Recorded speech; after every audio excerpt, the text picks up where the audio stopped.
Today we'll be seeing the carving of permanent maxillary canine.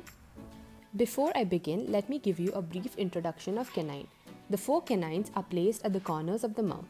They are referred to as the cornerstones of dental arches. They are the longest teeth in the mouth. The shape and the position of canine contribute to the guidance of the teeth into the intercuspal position by canine guidance. These single-pointed cusps are also called cuspids. Now, talking about the carving, these are the instruments required: a wax block, Lecron carver, metallic scale, divider, and a cotton for polishing. Before we begin, let us mark the labial, mesial, distal, and the lingual surface on the base of the wax block.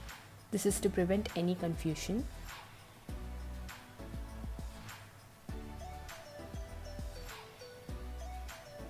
Now let us mark the midline on the wax block. This must be done on all sides of the block. Keep a note on the mesial and the distal surface of the block as we carve. Next, we should mark the crown and the root length. Crown length for maxillary canine is 10 mm, which is recorded with the divider and later marked onto the block. A line is drawn to demarcate this on the block. This line must be drawn on all sides of the block.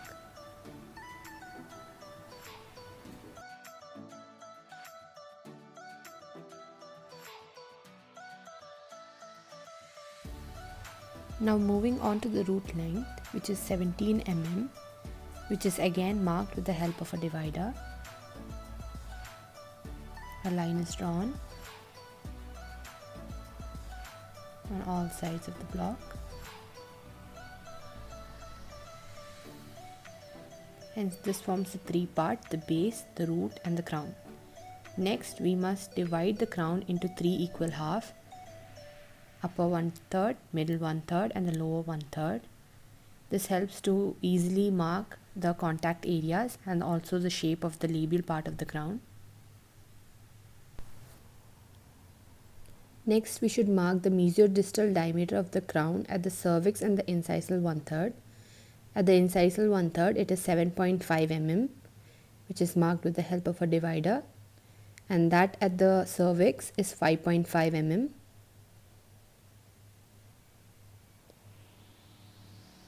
After marking, these 2 points must be joined as shown in the video.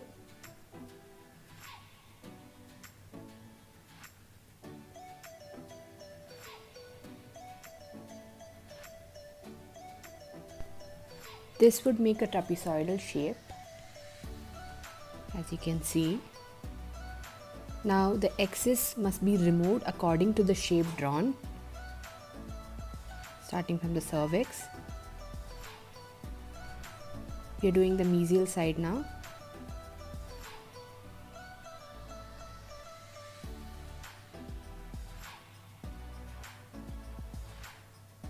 After doing, we'll end up with such a shape, and the same must be done on the other side, and here we have the trapezoidal shape of the crown. Next, we'll mark the inclined planes. For maxillary canine, the mesial slope is shorter than the toe. Hence, the mesial contact area is at the junction of the middle and the incisal third of the crown,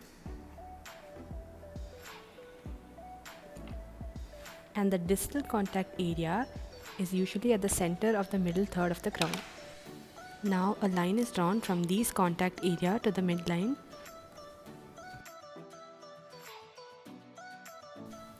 This would make the mesial and the distal slopes, or the inclined planes.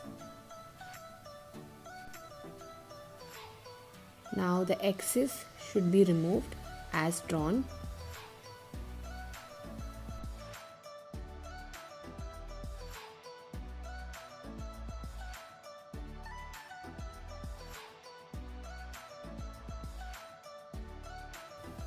This is how it will look after carving out the excess.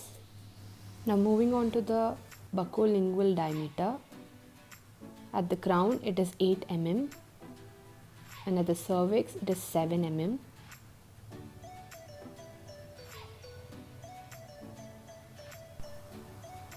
The labial outline from the mesial aspect exhibits more convexity from the cervical line to the cusp tip,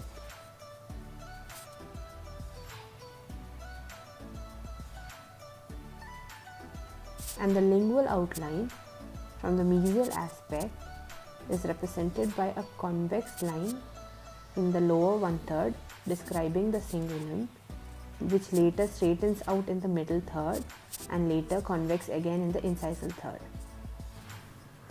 Now the same is done on the distal aspect. The labial outline from the distal aspect, convex. And now the lingual outline. After drawing this, the excess must be removed. Now we are removing from the labial aspect. The carving must be done in such a way that the labial ridge is prominent.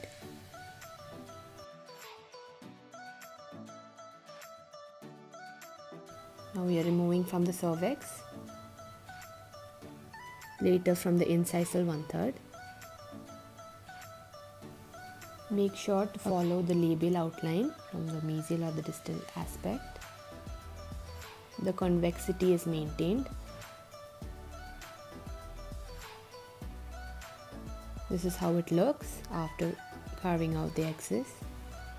From the incisal aspect, as you can see, the labial ridge is prominent, a V shape is seen. This is how it will look. Now moving on to the lingual aspect, follow the lingual outline drawn. The cingulum must be prominent, for which the excess is removed from the cervix.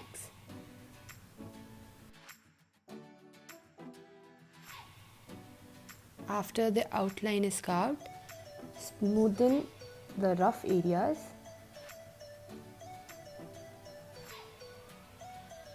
You can see the cingulum is prominent. Make a note that when seen from the labial aspect, mesially the outline of the crown must be convex from the cervix to the center of the mesial contact area, and distally the outline of the crown is usually concave between the cervical line and the distal contact area. Now this shows the crown, its mesial view, distal view, labial view. You can see the labial ridge prominence and all the contact areas, and the lingual view. Next, moving on to the root. From the labial aspect, the root of the canine is conical.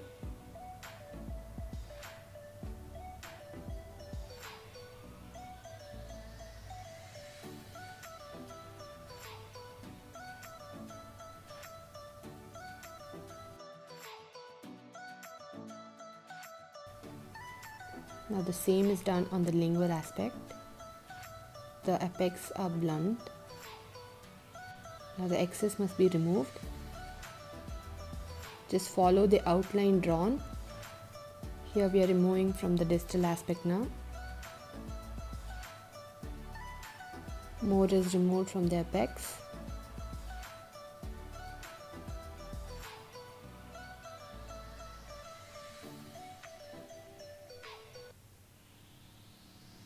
The same must be done on the other surface.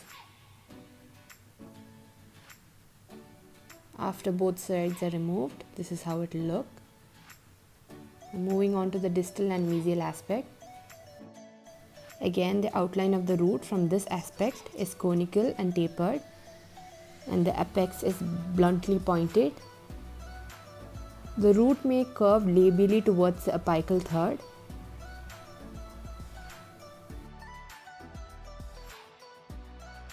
Now the same is done on the other aspect. Now the excess must be removed. Again, just follow the outline drawn. More is to be removed from the apex.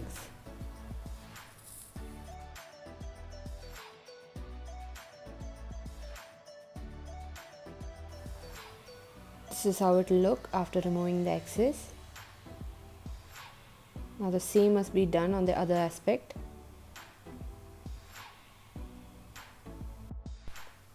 An important point to be noted here is that there are chances of breakage during this step.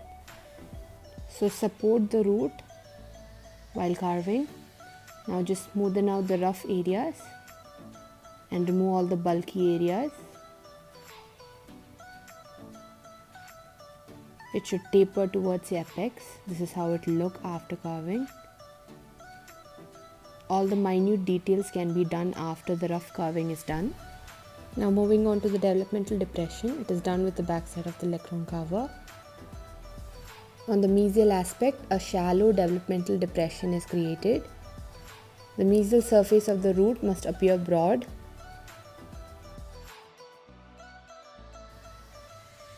Now moving on to the distal aspect, the developmental depression on the distal side of the root is more prominent.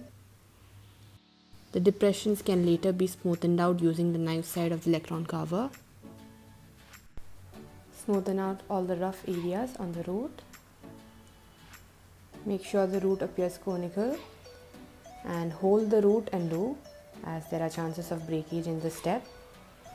This is how it will look, the developmental grooves on the mesial and the distal aspect. Now moving on to the other minute details, the lingual fossa. It is again done with the back side of the lectron carver. Often a well-developed lingual ridge is seen. Hence two concavities are created, that is the mesial and the distal lingual fossa. Now polish the carved tooth with the help of a cotton. Again support the root as there are chances of breakage. Now moving on to the cervical line. Labially, the cervical line is convex with the convexity towards the root portion. Mesially, the cervical line curves towards the cusp. Lingually, the cervical line is convex, but it shows an even more curvature compared to the labial aspect. And distally, it shows a less curvature towards the cusp. The curvature of the cervical line mesially is 2.5 mm and that of distal is 1.5 mm. And at last, polish with cotton. This is labial side, mesial side, lingual side and distal side. Let me tell you a quick way to differentiate between left and right maxillary canine. When given a tooth, orient it in such a way that the shorter slopes faces the imaginary midline. If the tooth is on the left side of the midline, then it is right maxillary canine. If it's on the right side of the midline, it is left permanent maxillary canine. Talking about the carving of permanent mandibular canine, it is similar to the carving of maxillary canine as shown in the diagram, however with different dimensions. The differences between maxillary and mandibular canine are, on the labial aspect, the mandibular canine has its mesial contact area at the incisal third, while that in the maxillary canine is at the junction of the incisal and middle third. The distal contact area is both same for maxilla and mandibular canine. On the lingual aspect, the mandibular canine has a flat lingual surface, while maxillary canine had a deeper lingual fossa. The cingulum for mandibular canine is smaller and that for maxillary canine is larger.